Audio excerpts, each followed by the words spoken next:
Hey, I'm Josh, and this is the last weekly update of 2020.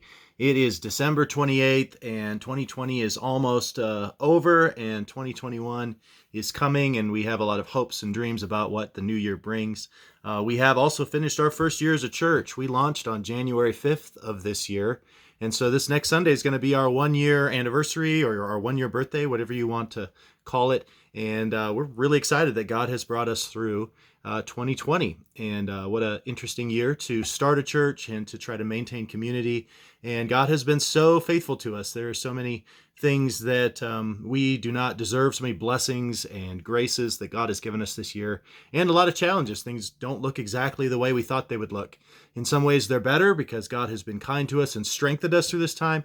And in some other ways, we know that 2020 has cost us some opportunities and has cost us some time in terms of how we go about the life of our church. But all in all, considering everything that we've been through, God has been so kind to us. Just a few things I want to celebrate is one is that the attendance of our church has been very strong. We have been probably in the 60 to 80 people range in the last several weeks. And so that's really encouraging. That's about where we were before COVID hit and we had to move fully online. And then we slowly over time built back up, and we've got opportunities to connect with people that are newer to the area, people who are considering going to church maybe for the first time in a long time.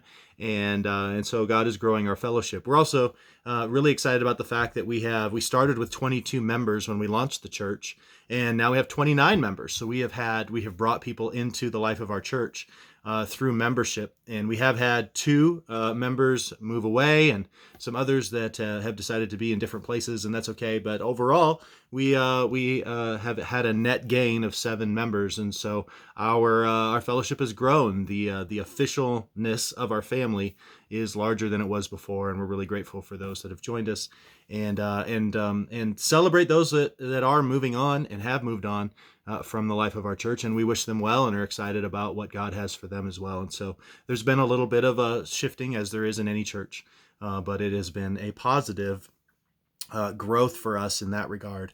We also financially have done really well this year. When you start a new church, you're kind of guessing on what your budget is. You can project a little bit what your expenses are, and you can try to have kind of the awkward conversation with those who are members and are joining you of like, hey, ballpark, what do you think you're going to be able to give? And then trying to figure out what a reasonable amount of support. We've got outside churches that are supporting us. And so you kind of piece this together and hope that it relatively, the income matches the expenses and you manage that as best you can. And we had a pretty optimistic, pretty aggressive budget for a church that's just starting out. And we exceeded that by 13%. So we had 13% extra above what we expected. So 113 of our budget came in, and then in terms of our expenses, we were almost exactly right on the number in terms of what our expenses were, which is crazy because we had to pivot online, then we had to come back to services and all the changes back and forth and starting new ministries and all the flexibility to think that we basically predicted our spending about right. And God, through you, and let me just say thank you for supporting us. We're able to put in a budget for 2021 that allows us to expand ministry quite significantly in 2021 based on the faithfulness of the giving in 2020. So now we have some data points to try to go, okay, what do we really have to work with in terms of financial resources? So let me just say thank you for your financial support. It has blown me away how faithful that has been, how generous that has been, and of all the things that we've had to worry about in 2020, finances has not been something we've had to worry about. And I'm really grateful for that because that is not common among church planters. And in fact, finances tend to drive ministry more than anything else. And we haven't had to worry about that. And I'm really grateful. Thanks for helping us accomplish that. And let's pray that that continues to never be a hindrance to what God is calling us to do. A couple things that maybe we wish were a little different is that we don't know for sure. Well, actually, we do know of one for sure conversion that has happened in the life of our church. We were hoping for many more. COVID just really kind of restrained some of the relationships that we could have. And so much of our attention just went to kind of surviving and caring for one another's needs and dealing with some of the ups and downs that we were not quite as Did not see as much fruit on the conversion side as we had hoped. We did see one for sure. There's others that I think are in process that maybe we could try to, if we were trying to win the approval of people, could count. But we really want to wait and be patient, make sure they really understand what the gospel is and come to faith in him. So we're not about the numbers. We do know of one for sure. And there are many others that we have shared the gospel. I do think that we have been faithful to spread the word, to share the gospel with people who don't know Jesus. But I do know that we have a lot more faithfulness to offer. So that's going to be a real emphasis, I think, in 2021, at least for me, is to just be a bit more intentional in reaching people who don't know Jesus with the message of Jesus, and then seeing what happens from there. Just trusting that speaking the gospel to people is how they come to faith in Christ. That's exactly what the Bible tells us. And so we want to make an emphasis to do that. We had to kind of just keep the ship afloat in many ways. And now we want to go back to being the rescue boat that we intend to be.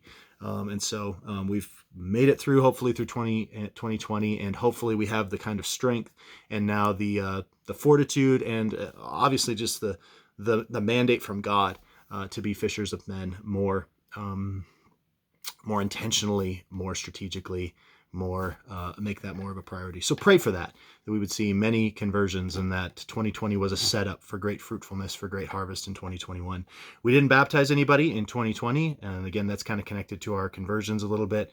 That one person who did clearly come to Christ, we are planning and preparing them for baptism right now, and so God willing, that will happen soon. And then what I've noticed is that once you start baptizing people, it tends to be the kind of thing that pulls other people. They see the gospel pictured in baptism and they go, I want to do that. And then it opens up conversations. So there is nothing like a baptism to pull people towards Jesus, to grab their affections through what they see, to hear the message, to believe the message, and then to themselves want to be baptized is a wonderful thing. So let me just celebrate 2020 with you and thank you for being a part of it.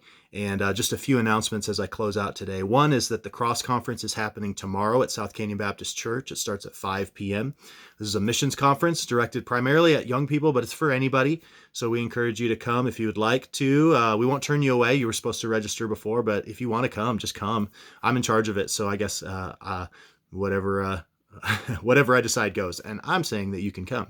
So 5 p.m. it'll be back in the youth room of South Canyon Baptist Church. So just come in and we'll make sure that we see you and direct you to where you need to be. And just come enjoy that simulcast with us. I think there's going to be 20 to 25 people there, mostly from South Canyon, but we would love to have you join us. On January 10th, so not this coming Sunday, but the next one, January 10th, we're going to relaunch our 9:15 classes, kind of like a Sunday school or training classes from 9:15 to 10. That's coming back into place on January 10th. That's our plan. So no 9:15 classes this Sunday, but in the following Sunday, we will have some classes for all ages, and just an opportunity for more opportunity for us to connect, instruct, pray for one another, and those things. Also, this coming Sunday, I'm going to start a new sermon series where I'm just going to spend the month of January talking about why we exist. So we as a core team, when we planted the church, spent just a ludicrous amount of time studying what a church is, what the gospel is, and how that looks for us as a church. Why in the world does Rapid City need another church, and why do we think we should be that new church? And so that's going to be the name of the series, is why we exist. Like, why do we exist as human beings, but even more pointedly, why do we exist as a church? Why did we go through all that we've gone through in 2020 in order to establish a presence here? What is it? What is it that makes us, why do we exist? Why are we here? And so we're going to spend a month just getting our minds around, after 1 year together, of, okay, let's remember what this is about, what the main thing is in terms of the life of the church and how it works in our church, because it works differently in different churches. How does it work? Our understanding of the Bible and how it works for Christians to come together and represent him in a place and time. And for us, that's downtown Rapid City. So that's coming. And then in February, we're going to start a long series through the book of Genesis. We'll take some breaks along the way, but we're going to spend probably close to a year and a half in Genesis, taking it kind of chunk by chunk, just walking through the book like we like to do. And we will have some breaks for some holidays and in the summers and stuff, so that it's not just going to be, we'll mix it up a little bit. We'll have a little variety in our diet, but the primary diet is going to be Genesis and what that has to tell us about the world, God, ourselves, and God's salvation plan and everything that we can glean out of Genesis as the beginning book of the Bible. A couple, let's see, two more things. One is that with the cross conference tomorrow and Wednesday, and then my family's taking kind of a short little trip out to Wyoming for on Thursday, Friday, Saturday, kind of a New Year's trip to go see some family that came together kind of here in just the last few days. That means that with those things, my week is pretty well maxed. And so you can always get a hold of me on my phone. I'll try to respond to those if I can. If I'm not in meetings or busy or something, I'll try to get back to you. But basically, I have today to kind of get my message together and get everything ready for Sunday. So don't expect a lot from me this week because the cross conference, getting ready for Sunday, and just a few days off around New Year's to go see some family is going to pretty much eat up this whole week. So if you're wanting to get together or you have some things that you're expecting from me, um, expect those next week. And then also, those of you that are members, you know that we had a big family meeting a little over a week ago where we pulled together a lot of ministry ideas. Just give me some time to continue to process those and then prioritize what needs to happen first when.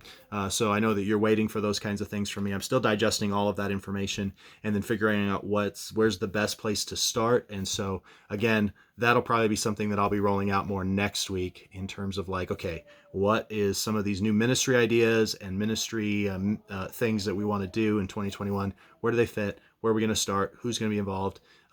You give me a little bit more time to kind of work that out, and I will communicate that to you in the right way and kind of in the priorities that seem wisest in terms of the life of our ministry right now. So thank you for a great 2020. Thank you for hanging in there with this guy who's just figuring out how to pastor a church and having to hit a lot of curveballs and throwing you a lot of curveballs. Thank you for hanging in there. Thank you for supporting us. Thank you for praying for me and my family. And there is nothing else that we would rather be doing. We love what we're doing. We love the people we get to do it with.